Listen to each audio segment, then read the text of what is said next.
What is going on, movie meals? All right, spoiler review of Aquaman. Spoilers.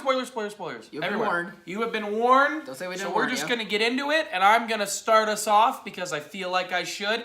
Get that flower-eating scene out of the movie. Oh, gosh, it was atrocious. I remember I was like, all right, they were in Italy, and I was like, all right, Mara's getting a chance to see the world. I'm fine with that. And then all of a sudden, there's weird music playing, and there's music is weird. Yeah, I forgot to put that in the non-spoiler review. That Yeah. the score was not great either. The score was not great. The score was either fine or it just got melodramatic, where it like beat you over the head with something, A little bit, with yeah. like obvious knowledge. But when she is just like, oh wow, flower, and she's like, here, have a flower. It's like, what is going on? It was supposed to be I liked cute. the dolphins and the water thing, but they was still dumb. Yeah. It was dumb overall. Get it out of the film. I was baffled. I was like, oh, this is god awful. Yeah, this was is horrible. This is kind of what we were saying in the non-spoiler review, is that even though there's a lighthearted tone to this, like there's just moments where it's so out of left field that it doesn't feel like it's on purpose. Like it feels like it's just belonging in a different kind of movie. Like that scene is kind of a good example of that. Like you're just sitting back and you're like, I know I'm supposed to be having fun here, but why is this like, I know like it's trying to build chemistry and all that, but there's other ways of doing it instead of just completely shifting your tone into like some weird territory. And there was just a lot of that throughout the film. I noticed that especially a bit with Patrick Wilson's Ocean Master. Like there's plenty of moments where there's a great character to have, especially when he's talking to Aquaman to sign like why Aquaman should have the throne or why Ocean Master should have the throne. Like there's good stuff there, but really but then all of a sudden like his character would just pull a 180 and would just be kind of like a cackling villain, like just a cheesy one, and again, like it doesn't feel like it should be there. Like it doesn't feel like that's on purpose, which it bothered me a lot throughout the movie, and that's why it's a peg down to where I think it could have been. Yeah, one thing that bothered me that's off of that, I guess, is the way they introduce Mara. I did not like. Because they mention the battle with Steppenwolf, which makes it take place after Justice League. Yeah, which that's fine. And he already met Mara and knew Mara, but then they acted like they had never met before in the movie. If you're not gonna talk about Justice League, just don't talk about it. Get rid of the line. Like, there's no reason to have that in there. Yeah. Where she's like, you beat Steppenwolf, you love us, he'll protect us. He's like, no, I did that for other... Yeah. Don't even mention it. Don't even mention it. You don't need to tell us where this takes place. We don't need to know. And honestly, if you're gonna, should have taken place before Justice League, in my opinion. It just should have. It would have made a lot more sense. But that bothered the crap out of me. And then it's just like, I don't know you. He doesn't act like he doesn't know Mara. And then all of a sudden, their best buddies going around falling in love. And I was like, all right, that's just absurd. Well, you're saying about that because Mara and Aquaman are introducing each other, I guess, or whatever, in the first act, and I think the first act really suffers from so much exposition dumped to the point where I was really like almost hating the hating the movie, but just really being disappointed. I mean, yes, there's a lot of stuff that we need to introduce in Aquaman and the lore of Atlantis and this and that, but with Mara's character as well as Willem Dafoe's character, Vulcan, I believe his name was, it just was exposition dump after exposition dump, and after a while it just ruins the pacing of the movie, which is what you were saying. Like there was pacing issues, and part of that is because there's just so much time being devoted to exposition that it just became such a slow part in the first movie, and then it gets better as the movie goes because the adventure finally wraps up or starts up in Act 2, I think. But the first act especially, like, they just have a lot of problems with exposition, and that's a good example of that problem as well. The cutting back and forth bothered the crap out of me. I hated it. I hated some of those going flashbacks from could be the other. taken out too. Flashbacks, fine with them. I thought they were fine. Didn't like them where they were placed. Here's how you make the Aquaman movie with what they had. You do a Rocky montage at the beginning of him learning everything. Then do the scene where he's fights Black Manta the first time, and then never see Black Manta again. And then Black Manta is in and out of that movie. Leave him on a ship by himself, and then focus on the crown The trident part was kind of weird, going to the desert just to go to Italy.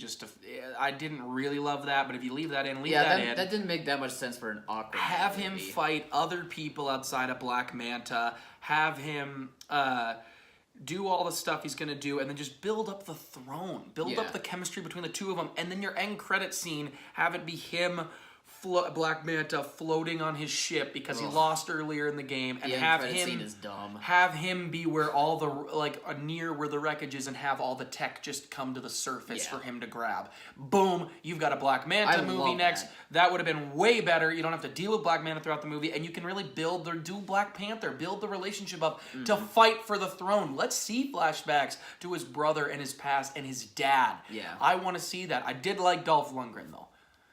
I liked him in the movie. I forgot that he was in this movie, and he was Drago. Nice. He was nice to have. Creed is a great film. Go check it out. Still in theaters.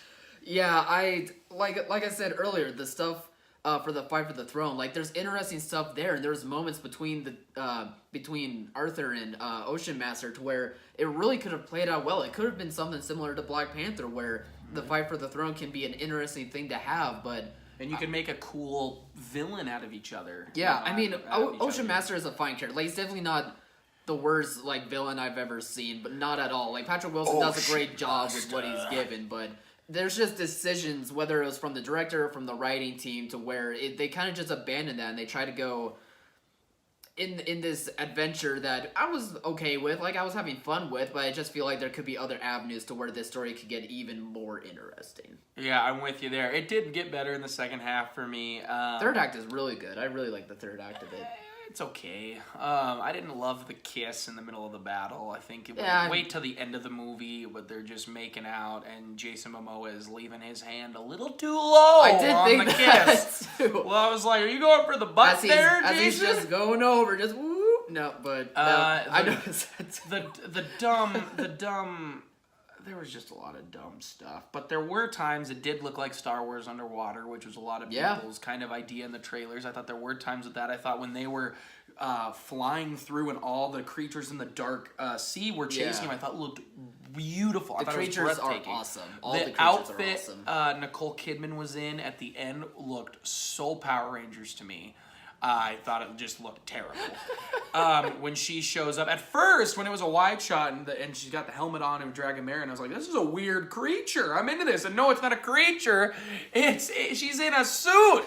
A dumb-looking suit.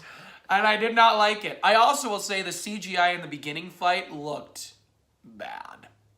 Oh, really? Bad. Oh. Did it get bad? Better? Did it get better in the end though? Because I thought it was amazing. When she fought, I was like, "All right, she's badass. I'm digging this." Mm-hmm. And then I realized that it was very 3D, like CGI. And then all of a sudden, she throws her trident and hits the guy, and you can suddenly tell we went from fake to practical, and it bothered me. I could tell. Took me out of the movie. Didn't like it. No, as much as I love Nicole Kidman because she's incredible, and she was good in the role. But I didn't love that battle. I thought the CGI looked pretty bad. There were a few times the CGI was like, what is that? Come on. And then you see something breathtaking and you're like, what are you doing? So yeah, I had that throughout the movie. That's funny. Like it was perfectly fine for me throughout the whole thing. There was moments where I was just having my mouth dropped open because the CGI rendering that was done to all these cool creatures, which were definitely thought of by James Wan. Like you can tell, like the way some of these creatures are designed came from the mind of James Wan, which I love that. It reflected back to his horror background, I thought.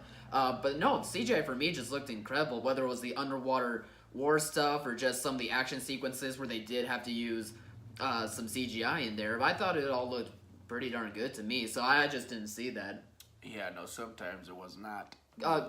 Mind if we go back to Nicole Kidman? Because I did want to say one of the best Love parts, her. and you see it from the beginning, was her relationship between her and Arthur's father. I'm spacing on that character's name too, but I thought his name, Kyle, is Jango Fett.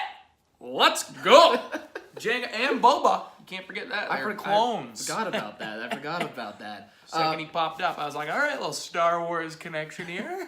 But I thought the chemistry between the two was really good, which is funny because it wasn't great all the time between Arthur and Mara's character, and they pretty much have the screen time for the whole movie. See, I thought their chemistry was good. But those two in it was good. Like, there's just moments where either it just plays to a trope that you don't like, or maybe like it just doesn't work for every single scene. But Like that stupid I just scene really like the chemistry flowers. between those two. Yeah, exactly. But I just really like those two in the beginning. Like those first 5 minutes, I was like, I'm really enjoying this. Like I can really feel it, and it really helps to have the final payoff at the end of the movie where she's able to come back to him. Pick a movie. Are you a Fight for the Throne movie? Are you a adventure movie looking for a trident? Are you setting up a villain? Like pick what you're gonna be doing. That bothered me. It was like just let's stick with one thing and build the characters up that way. Yeah. And you could have had a really cool idea with the loss of a mother for 2 boys who were raised by different fathers. And you could have got a great actor to play their the other dad, the King of Atlantis, and to just see them growing up differently would have been really interesting, and it would have helped the movie work a lot better. And I didn't need a great, like, you could have just been like, the trident is in the part of the sea you're not allowed to go to, the trench, whatever. Like it's in the trench. That's where it is. Everybody knows it's there, but everybody knows that you can't get it. And then he just like, I'll get it, and then he just goes. We don't need to go to the sand. We don't need to go to Italy. We don't need to look through a bottle. Although I did kind of like that scene where he's like, I'm not stupid. He's like, you're not a king, you're not a king, you're a king. I thought that was kind of funny. Yeah, like there's definitely moments in this film script where there's interesting ideas and there's interesting character development situations happening, but then it just goes into that realm where it's just like this corny direction to where really we don't it's fine to have, I guess, but like for me personally, I would rather just have it just be a little bit more interesting than that. Same. I feel like I like the movie a little less now. I know we're saying like we like it, but then we just have all of this stuff that we're Jason like we don't Momoa like was great. this, Amber but... Heard was great. I liked the acting. Willem Dafoe was good for the roles they were given in the film. So I just don't. There's a lot more I think I could do. I don't know now. Anyway, is there anything else you want to spoil? Nothing else to really spoil. I already said that I didn't like the end credits scene. I don't even think we need to talk about it. I mean, Black Manta's coming back. Cool. The setup to have that sequel happen is weird to me. Like, why out of all the people that saved Black Manta, why is this some weird weather guy? That actor gets the crappiest roles in this type of movies. He so gets great. the dumbest roles, and he is funny. He's a good actor, and he just... Like, you're right, he's not fantastic. I thought he was better in Ant-Man, but I really did not need him in this one. Just... Oh, no, that character did not need to be a thing. Not at all. Unless if it's some other Aquaman villain that I just have no idea about, like, he's just going to be so useless coming up. If they are doing Aquaman 2, which I'm sure they 100% will. are. They've already, I mean, it's making bank in China. I'm sure it's going to make bank here as well. Pre-production. Sorry. I was about to say post-production. Yeah. No, but I do think overall though, like a lot of people are going to enjoy this movie. I've even seen hardcore comic book fans or DC fans really enjoying this movie too. Like I just don't feel that it's as divisive as some people are thinking it is. Like I actually think for the most part, just about everyone is enjoying this movie. I know someone who said it's as bad as Suicide Squad, and I know you're watching. Brutal. I have my brother. Oh, was it? Was it? Okay. Hated the movie. Wow. Well, I could see that, actually. I could see him not liking it. But I think for the most part, Hear though... that, Nick? Battle it out. You too, Aquaman. I mean, that's fine. I think I liked it. I think I liked it more than Batman v Superman, Justice League, and Suicide Squad. But I did not like it more than Man of Steel or Wonder Woman. So... No, I would agree with you there. Great movie. I would agree with you there. I was a lot less harsh on Justice League, for sure. But I think I knew what was going to happen going into Justice League, so I just had fun with what. Yeah, it's weird. I remember getting out of the movie, and I was the one I felt like most kind of being like, I don't really love Justice League, and everybody else was like, it was better than I thought, and I was like, man, I think we were expecting such a train wreck that the product that they gave us like. Could have been worse. I went in thinking a train wreck, and I was like, it's still kind of a train wreck. I mean, after, like, what, it's been a year now. Yeah, a year since that came out. It's definitely a lot more of a train wreck than how we first thought, but it definitely could have been a lot worse. Yeah. Could have been a lot worse. But Aquaman, despite all the negatives, it's definitely above BVS, Suicide Squad, and Justice League. All right, guys. Well, I think we're good here. So what did you think? Spoilers all down below. Please comment and let us know. And as always, thanks for watching, Mom. See you guys.